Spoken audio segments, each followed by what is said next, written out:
Demon slayer में सब demons एक जैसे नहीं होते। कुछ पावर के लिए मारते हैं, कुछ लॉयल्टी के नाम पे खुद को मिटा देते हैं और कुछ अपनी ही ह्यूमैनिटी से भागते भागते मॉन्स्टर बन जाते हैं। आज हम बात करने वाले हैं डीमन स्लेयर के सबसे डेंजरस ट्रुथ की। अपर मून 6 से लेकर अपर मून 1 तक। अपर मून 6, काइगाकू।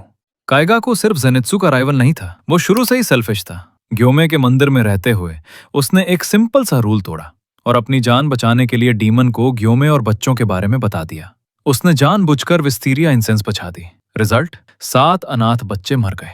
काइगाकू के लिए जिंदा रहना इंसानियत से ज्यादा इंपॉर्टेंट था। बाद में उसने जिगोरो से थंडर ब्रीदिंग सीखी, लेकिन रिस्पेक्ट या डिसिप्लिन के लिए नहीं, सिर्फ पावर के लिए। और जब खुद की जान खतरे में पड़ी तो उसने बिना सोचे कोकुशिबो के हाथों डीमन बनना एक्सेप्ट कर लिया।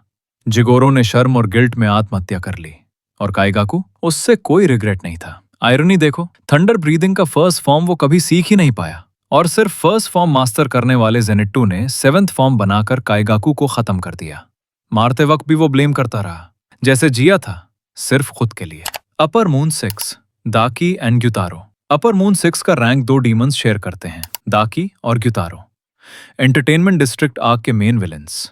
दाकी अपनी ओबी सैशेस कंट्रोल करती है, जबकि ग्युतारो अपने पॉइजनस ब्लड सिकल से फाइट करता है। उनकी रियल स्ट्रेंथ सिर्फ पावर नहीं, बल्कि परफेक्ट कोऑर्डिनेशन है। और उनका ट्रैजिक पास्ट, उनका सिबलिंग बॉन्ड, उन्हें लोअर मून से इमोशनली काफी ज्यादा कॉम्प्लेक्स बना देता है। Upper moon 5, ग्योको। ग्योको स्वॉर्डस्मिथ विलेज आर्क का एंटागोनिस्ट है, एक ऐसा डीमन जो ट्विस्टेड आर्ट का ऑब्सेशन बन चुका है। उसकी blood demon art magical pots के थ्रू टेलीपोर्टेशन और वाटर बेस्ड अटैक्स अलाउ करती है। एंड में मूचिरो इसे डिफीट करता है और यहीं पे प्रूफ मिलता है कि एक्सपीरियंस से ज्यादा क्लैरिटी और रिजॉल्व मैटर करता है। Upper moon 4, हंतेंगू। हंतेंगू खुद को हमेशा विक्टिम मानता है।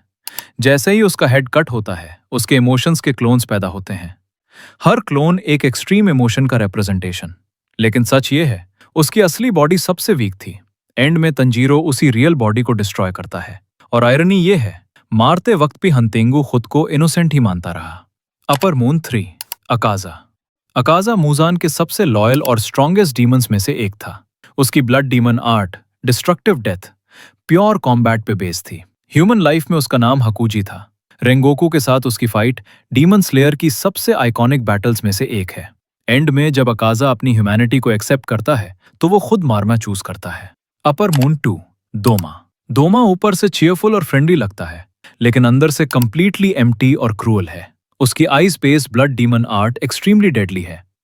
वो शिनोबू की डेथ और कनाओ की सफरिंग का मैं रीजन बनता है। फाइनली इनोस्के और कनाओ मिलकर उसे डिफीट करते हैं और तब समझ आता है, इमोशनलेस लोग सबसे डेंजरस होते हैं। Upper moon 1, Kokushibo. कोकुशिबो सबसे पावरफुल अपर मून था।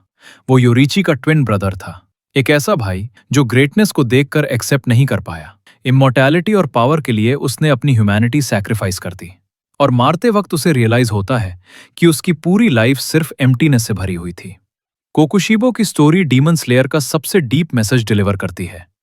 ह्यूमैनिटी छोड़ने की कीमत हर डीमन को चुकानी पड़ती है। ऐसे ही और डीमन स्लेयर कंटेंट के लिए लाइक और सब्सक्राइब जरूर करें। It's too cold for you here now, so let me hold both your hands in the